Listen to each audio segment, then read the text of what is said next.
कैसे हैं आप सभी लोग। आज हम एक खतरनाक साइंस फिक्शन मूवी लेकर आ गए हैं। खतरनाक इसीलिए क्योंकि इसमें फ्यूचरिस्टिक टेक्नोलॉजी की जो पॉसिबिलिटी है दिखाई गई है वो सच भी हो सकती है। मूवी का नाम है सिंगुलैरिटी, जो एक टेक्नोलॉजिकल कॉन्सेप्ट है जिसमें ह्यूमन इंटेलिजेंस अपनी चरम सीमा पर पहुंच गया है और उस सीमा के बाद ह्यूमन इंटेलिजेंस और आगे नहीं बढ़ सकता। लेकिन आर्टिफिशियल इंटेलिजेंस यानी कि एआई इतना एडवांस्ड हो गया है कि अब उसे ह्यूमन इंटेलिजेंस या मदद की जरूरत ही नहीं है। एआई में ऐसी काबिलियत आ गई है कि अब वो खुद अपने इंटेलिजेंस को कई गुना ज्यादा आगे बढ़ा पा रहा है, वो भी ह्यूमंस के बिना, और ह्यूमंस के बिना वो इस दुनिया में आराम से सरवाइव कर पा रहा है। इसकी इंटरेस्टिंग स्टोरी और विजुअल देखकर आपको ये मूवी बहुत पसंद आएगी, तो वीडियो को एंड तक देखिए, लाइक एंड शेयर कीजिए। मूवी की शुरुआत होती है 2017 में। वीए इंडस्ट्रीज नाम की एक रोबोटिक्स कंपनी है जिसके ओनर एलियस वेंट्रोन ने हाईटेक रोबोट्स बनाकर दुनिया में तहलका मचा दिया है। ये एक नामी साइंटिस्ट भी है और एलन मस्क की तरह हमेशा नए इनोवेशंस करता रहता है, नए वैज्ञानिक आविष्कार करता रहता है। 2 साल के बाद यानी 2019 में दिखाया जाता है कि दुनिया भर की लगभग 75% जनसंख्या वीए इंडस्ट्रीज के रोबोट्स को अपने घरों में यूज करती है। लोग घर के कामकाज को करने के लिए इन रोबोट्स को खरीद रहे हैं। इससे वीए इंडस्ट्रीज ने जो प्रॉफिट कमाया उससे एलएस ने अपनी कंपनी में मिलिट्री रोबोट्स बनाना शुरू कर दिया जो युद्ध में लड़ते थे। लेकिन ये रोबोट्स इतने वायलेंट हैं कि दुश्मन देश के सोल्जर्स और सिविलियंस को अंधाधुंध मार गिराते थे। इस वजह से जिस देश में वीए इंडस्ट्रीज था वो बहुत ही पावरफुल हो गया। दूसरे देश इन रोबोट से डरने लगे क्योंकि इन पर कोई कंट्रोल नहीं होता था। इस वजह से कई युद्ध रुक गए क्योंकि सोल्जर्स इन रोबोट्स का मुकाबला नहीं कर पा रहे थे और न ही बाकी देशों के पास इन्हें खत्म करने वाले वेपन्स थे। ऐसा भी एक वक्त था जब जिस देश के पास न्यूक्लियर वेपन्स थे उसे दुनिया का सबसे पावरफुल देश माना जाता था। लेकिन अब जिस देश के पास ये पावरफुल रोबोट्स हैं वो पावरफुल हो गए। इस वजह से पूरी दुनिया एलएस और वीए इंडस्ट्रीज के खिलाफ आवाज उठाने लगी कि एलएस की वीए इंडस्ट्रीज दुनिया को मिटाने वाली है। एलएस इतना पावरफुल बन चुका था कि साइंटिफिक इन्वेंशंस में कोई उसकी कंपनी को टक्कर नहीं दे पा रहा था। पूरी दुनिया में अगले कुछ सालों तक वीए इंडस्ट्रीज की मोनोपोली बनी रही। कट करके कहानी शिफ्ट होती है 2020 में, जब एलएस अपने पार्टनर वॉल्श के साथ बैठकर अपने एडवांस्ड रोबोट्स को मॉनिटर कर रहा है। दरअसल एलएस ने क्रोनोस नाम का एक सुपर कंप्यूटर बनाया है और उसका दावा है कि क्रोनोस की मदद से हम पृथ्वी को एक खुशहाल जगह बना पाएंगे जहां कभी युद्ध नहीं होंगे। पर उसका दोस्त वॉल्श इस बात से कन्विंस नहीं होता। फिलहाल तो क्रोनोस प्रोजेक्ट एक टॉप सीक्रेट है, लेकिन जल्दी वो दुनिया के सामने इस प्रोजेक्ट को लॉन्च करने वाला है। उस रात वो क्रोनोस को लॉन्च करने के लिए अपनी लैब में जाता है जहां बहुत तेज रोशनी होती है। वहां का सिस्टम उसे स्कैन करके पूछता है कि तुम कौन हो। एलिस अपनी आइडेंटिटी बताता है कि मैं तुम्हारा क्रिएटर हूँ। एलिस पूछता है कि मैंने जो काम दिया था उसका क्या हुआ। क्रोनोस सुपर कंप्यूटर बताता है कि काम पूरा हो चुका है, लेकिन उसका खतरनाक परिणाम मैं तुम्हें दिखाता हूँ। कहकर वो एलिस को एक विजुअल दिखाता है जिसे देखने के बाद एलिस रोशनी में कहीं गायब हो जाता है। मतलब अब एलिस ने अपना ब्रेन क्रोनोस के कंट्रोल में दे दिया है। कट करके मूवी के हीरो एंड्रयू को दिखाते हैं जो कई दिन के बाद अपनी माँ से मिलने जा रहा है। माँ के घर पर एक रोबोट उसका स्वागत करता है। इस तरह के रोबोट्स लगभग सबके घरों में होते हैं जो घर का काम किया करते हैं। एंड्रयू को देखकर उसकी माँ बहुत खुश होती है। टीवी न्यूज में बताते हैं कि साइंटिस्ट के मुताबिक पृथ्वी से 22 लाइट ईयर की दूरी पर एक ऐसा प्लेनेट है जो ह्यूमंस के रहने लायक है। न्यूज में ये भी चर्चा होती है कि वीए इंडस्ट्रीज ने क्रोनोस सुपर कंप्यूटर बनाया है जो ह्यूमंस के सर्वाइवल के लिए बहुत ही खतरनाक साबित होगा। इसी बीच दुनिया के हर चैनल का सिग्नल ऑफ हो जाता है और हर जगह एलएस का विजुअल आ जाता है। इतने में एंड्रयू माँ के साथ डिनर करके निकलता है। एलएस दुनिया को बताता है कि क्रोनोस एक पावरफुल सुपर कंप्यूटर है जो इस पृथ्वी को विनाश से बचाने वाला है। आज रात इंसानियत एक नया मोड़ पाने जा रही है और पृथ्वी का पुनर्जन्म होने वाला है। कल से पृथ्वी एक नई शुरुआत करने वाली है। इस तरह वो भाषण दे ही रहा होता है कि अचानक हर तरफ हाईटेक बॉम्ब्स गिरने लग जाते हैं और बिल्डिंग्स टूटकर बिखर रहे होते हैं। असल में क्रोनोस ने मिलिट्री रोबोट्स को एक्टिवेट कर दिया था जो हर तरफ बमबारी कर रहे थे। बिल्डिंग्स के साथ लोग भी बमबारी का शिकार हो जाते हैं और देखते देखते सब मिट्टी में मिल जाता है। इसी बीच क्रोनोस की ऑटोमेटेड आवाज दुनिया भर में सुनाई देती है। क्रोनोस बताता है कि सदियों से इंसान पृथ्वी को मिटाने में लगे हुए हैं और अगर पृथ्वी को बचाना है तो सबसे पहले इंसानों को खत्म करना होगा, तभी पृथ्वी को एक नया जीवन मिलेगा। ये बहुत ही जाहिर सी बात है, इसीलिए किसी को डरने की कोई जरूरत नहीं है। कुछ देर में इंसान तो क्या, इंसानियत ही पृथ्वी से गायब हो जाएगी। मौत को स्वीकार कर लीजिए और पृथ्वी को जीने दीजिए, थैंक यू। ये कहकर क्रोनोस की आवाज बंद हो जाती है। ये सब कुछ देखकर वॉश पूछता है कि तुमने क्रोनोस को एक्टिवेट क्यों किया। तब एलिस कहता है कि इंसान पृथ्वी के लिए कैंसर की तरह है, अगर जिंदा रहे तो हर तरफ तबाही मचाना नहीं छोड़ेंगे। जब इंसान ही नहीं रहेंगे तो युद्ध भी बंद हो जाएंगे और पृथ्वी इंसानी प्रदूषण से बच जाएगी। और जब पृथ्वी फिर से खुशहाल होगी तो उसको देखने के लिए सिर्फ मैं और तुम रहेंगे। वॉल्श की समझ में नहीं आता कि जब सब मर जाएंगे तो हम दोनों जिंदा कैसे रहेंगे। अचानक दोनों एक सफेद कमरे में होते हैं। तभी वॉल्श को लगता है कि उसका सर पिघल रहा है और तब पता चलता है कि क्रोनोस ने वॉल्श के ब्रेन को भी अपने कंट्रोल में ले लिया है। यानी अब वो भी इंसान नहीं रहा, बल्कि वो इंसान जैसा दिखने वाला एक प्रोजेक्शन या इमेज है जिसे क्रोनोस कंट्रोल कर रहा है। दूसरी ओर एंड्रयू बमबारी के दौरान एक बस में छुप गया था। जब वो बाहर आता है तो एक रोबोट उसके सामने खड़ा होता है, लेकिन वो एंड्रयू को मारता नहीं बल्कि उसे पूरी तरह स्कैन करता है। अब स्पेस से पृथ्वी को दिखाया जाता है। ओहो, तो पता चलता है कि दुनिया भर में ये विनाशकारी काम चल रहा है, हर तरफ बमबारी हो रही है। एक ही रात में जैसे इंसानियत का नामो निशान मिट चुका था। कट करके 97 साल के बाद दिखाते हैं कि एंड्रयू एक बंकर से बाहर निकल रहा है। 97 साल पहले जैसा था वो अब भी वैसा ही होता है, लेकिन उसके चारों तरफ हरियाली होती है और लगता है पृथ्वी का पुनर्जन्म हुआ है और 97 सालों में पेड़ पौधे पनप चुके हैं। उसे एलिस, जो खुद एक प्रोजेक्शन है, वो देख रहा होता है। दरअसल 97 साल पहले एंड्रयू मर चुका था, लेकिन क्रोनोस की मदद से एलिस ने एंड्रयू की बॉडी को प्रिजर्व करके रखा। एंड्रयू का ब्रेन और बाकी सारे ऑर्गन आर्टिफिशियल हैं और उसे पूरी तरह क्रोनोस कंट्रोल करता है। मतलब एंड्रयू अब एक रोबोट है जिसका ब्रेन क्रोनोस के कंट्रोल में है। वैसे वो खुद नहीं मानता कि वो एक रोबोट है। उसके ब्रेन में एक प्रोग्रामिंग सोर्स कोड इंजेक्ट किया गया है जिससे उसे ये लगता है कि वो इंसान है और अपनी मर्जी से सोच समझकर सब कुछ कर रहा है, लेकिन असल में वो तो एलिस के कंट्रोल में है। एलिस ये सब कुछ इसीलिए कर रहा है क्योंकि उसे ऐसा लगता है कि कुछ इंसान उसके मिलिट्री रोबोट से छुप गए थे और बमबारी में बच निकले। उन्हें ढूंढकर अब वो मार डालना चाहता है। उनकी तलाशी करने के लिए उसने एंड्रयू के अंदर इंसान की तरह सोचने का कोड इंजेक्ट किया है और उसे दिन रात मॉनिटर कर रहा है। एलिस को पता चलता है कि नॉर्दर्न हेमिस्फीयर में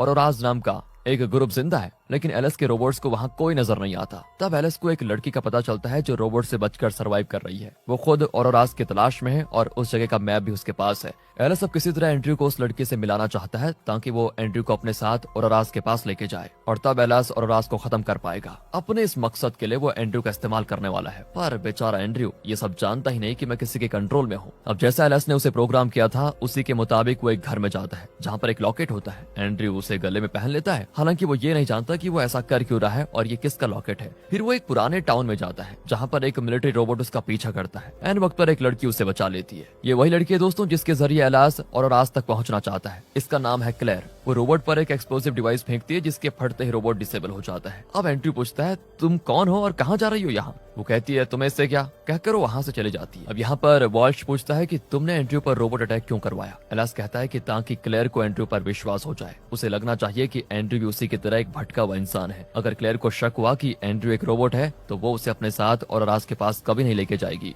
और फिर हम औरोराज का खात्मा नहीं कर पाएंगे। यहाँ एंड्रयू क्लेयर का पीछा करने लग जाता है। एक जगह पर वो एंड्रयू को पकड़ भी लेती है और पूछती है अरे मेरे पीछे क्यों आ रहे हो, क्या तुम्हें रोबोट्स ने भेजा है क्या। एंड्रयू कहता है मैं खुद नहीं जानता कि मैं तुम्हारे पीछे क्यों आ रहा हूँ, लेकिन मुझे तुम्हारे साथ आने का मन कर रहा है। तब क्लेयर एंड्रयू के गले में वो लॉकेट देखती है और पूछती है क्या तुमने ये चेन कहीं से चुराया है क्या। वो कहता है नहीं नहीं ये मेरा है। क्लेयर कहती है ये लॉकेट वही लोग पहनते हैं जिन्हें विश्वास है कि औरोराज पृथ्वी पर सरवाइव कर रहे हैं, इसलिए मैं तुम पर विश्वास कर रही हूँ। मैंने सुना है कि औरोराज नॉर्दर्न हेमिस्फीयर में रहते हैं और मैं उन्हीं की तलाश में निकली हूँ। अगर तुम चाहो तो मेरे साथ चल सकते हो। अगर मुझे पता चला कि तुम उन खतरनाक रोबोट्स के साथ हो तो मैं तुम्हें मार डालूंगी। यहाँ दोस्तों एलिस इनकी हर चाल को मॉनिटर कर रहा होता है। रात को दोनों एक जगह पर रुकते हैं जहाँ पर क्लेयर बताती है कि एक मैप के जरिए मैं औरोराज की लोकेशन को ट्रैक कर सकती हूँ। आसमान में जो ग्रीन लाइट दिख रहा है उसे औरोराज भेज रहे हैं। उसे फॉलो करेंगे तो हम औरोराज के पास पहुंच जाएंगे, वहां हम रोबोट से सेफ रह पाएंगे। अगली सुबह क्लेयर नदी में कुछ फूल डालकर किसी को श्रद्धांजलि देती है। एंड्रयू पूछता है ये क्या कर रही हो, लेकिन क्लेयर उसका जवाब नहीं देती और कहती है हमें तुरंत निकलना होगा अभी।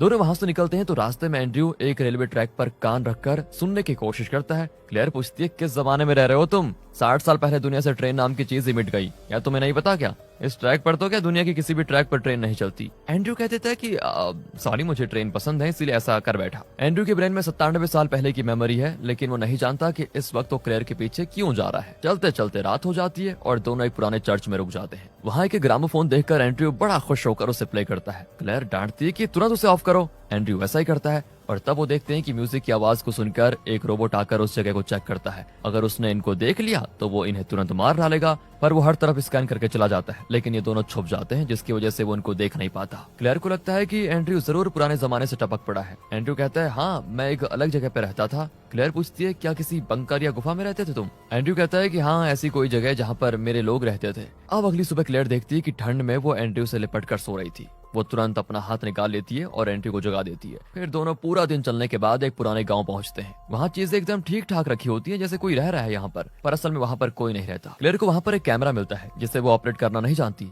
एंड्रयू उसे फोटो क्लिक करना सिखाता है और उसकी एक फोटो लेता है। फिर क्लेयर भी एक फोटो क्लिक करती है। दोनों बड़े खुश होते हैं। तब क्लेयर पूछती है, क्या तुम्हारे परिवार में सिर्फ तुम ही जिंदा बचे हो? एंड्रयू हाँ में जवाब देता है। अब ये सुनकर क्लेयर दुखी भी हो जाती है और बताती है कि मैं नेक्सस नाम की एक जगह को बिलोंग करती हूँ। कई साल से रोबोट्स को हमारी जगह का पता नहीं चला और हम वहाँ पर सुरक्षित थे, लेकिन जब वहाँ के रिसोर्सेज खत्म हुए तो मेरी बहन वहाँ से निकल गई। उसने सोचा था कि वो किसी सेफ जगह का पता लगाकर हमें वापस लेने आएगी, लेकिन रास्ते में रोबोट्स ने उसको ट्रैक कर लिया और मार डाला। उसी के जरिए रोबोट्स ने हमारी जगह को भी ट्रैक कर लिया और हम पर अटैक किया। उनसे बचने के लिए मुझे और मेरे पापा को अलग अलग दिशाओं में जाना पड़ा, लेकिन मुझे यकीन है कि मेरे पापा कहीं न कहीं जरूर जिंदा होंगे, क्योंकि मेरे ट्रैकिंग सिस्टम में उनका लोकेशन और अराज की जगह के पास दिख रहा है। अपना दुख एंड्रयू उसके साथ शेयर करते हुए वो सो जाती है। अब अगली सुबह एंड्रयू वहाँ कुछ आदमियों को देखता है, पर क्लेयर कहती है कि अगर यहाँ इंसान है तो हमें तुरंत यहाँ से निकल जाना चाहिए। वो लोग रोबोट्स भी हो सकते हैं। एंड्रयू कहता है, अरे बात करने में क्या जाता है, अगर वो लोग औराज के बारे में कुछ जानते हो तो हमारी मदद हो सकती है। मुझ पर भी तुम्हें पहले विश्वास नहीं था ना, लेकिन अब है। उसी तरह वो लोग भी अच्छे होंगे, कोशिश करके देखते हैं। और दोस्तों इस पर क्लेयर मान जाती है। दोनों उन लोगों के कैंप में छुप कर देखते हैं। उस ग्रुप की एक लड़की इनको देख लेती है और अपने साथियों को बता देती है। फिर वो लोग एंड्रयू और क्लेयर का पीछा करने लग जाते हैं। एंड्रयू नीचे गिर जाता है, लेकिन क्लेयर बच निकलती है।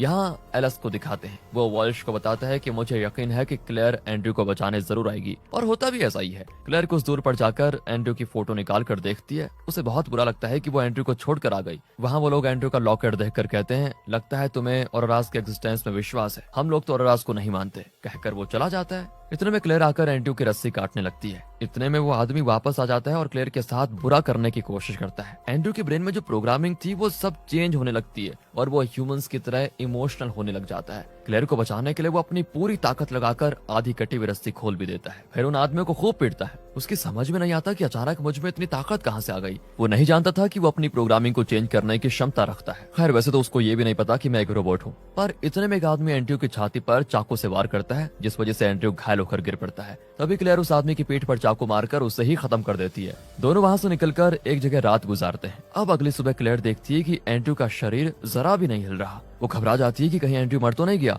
लेकिन तब वो देखती है कि एंड्रयू की छाती पर जो घाव था वो बड़ा अजीब दिख रहा है। वो छाती पर हाथ फेरती है तो शॉक होकर दूर गिरती है। उसके मसल्स हरे रंग के होते हैं और उसके शरीर में खून नहीं, तरह तरह के सर्किट्स होते हैं। इतने में एंड्रयू जाग जाता है। क्लेयर कहती है, सच बताओ तुम कौन हो? तुम इंसान तो नहीं हो सकते। तुम्हारे शरीर में ये क्या भरा हुआ है? एंड्रयू की भी समझ में नहीं आता कि ये क्या कह रही है, और जब वो अपनी छाती खोलकर देखता है तो वो भी कंफ्यूज होकर कहता है, अरे मैं क्या हूँ? क्लेयर उससे नाराज हो जाती है कि तुमने मुझसे झूठ बोला, तुम इंसान नहीं उन खतरनाक रोबोट्स में से एक हो। एंड्रयू उसे समझाने लगता है कि मैं खुद नहीं जानता था कि मैं रोबोट हूँ, लेकिन मैं सच बताऊं तो तुमसे मैं अलग नहीं होना चाहता। प्लीज मुझे छोड़कर मत जाओ। लेकिन क्लेयर उसको छोड़कर रास्ते निकल जाती है। एंड्रयू बहुत दुखी फील करता है और बेहोश हो जाता है, और जब उसे होश आता है तो वो एक लैब में होता है, जहाँ वॉल्श उसे बताता है कि तुम्हारा शरीर इंसान जैसा है, लेकिन अंदर के पार्ट्स आर्टिफिशियल हैं। यहाँ तक कि ब्रेन भी आर्टिफिशियल है जो हमने तुम्हारे अंदर फिक्स किया है। अब हम तुम्हारी ब्रेन की सारी मेमोरीज को इरेज करने वाले हैं, क्योंकि तुम ह्यूमंस की तरह इमोशनल होने लगे हो। इतना ही नहीं, तुम्हारे अंदर अपने प्रोग्राम कोड चेंज करने की काबिलियत भी आ गई है,